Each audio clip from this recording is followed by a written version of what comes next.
Hello and welcome to Teledyne SP Devices. Today we're going to take a look at large log file partial view.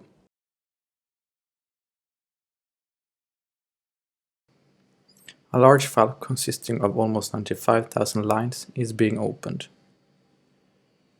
All errors and warnings in the whole file are instantly marked. Since only the decided part of the file is being loaded, navigation is quick and accurate.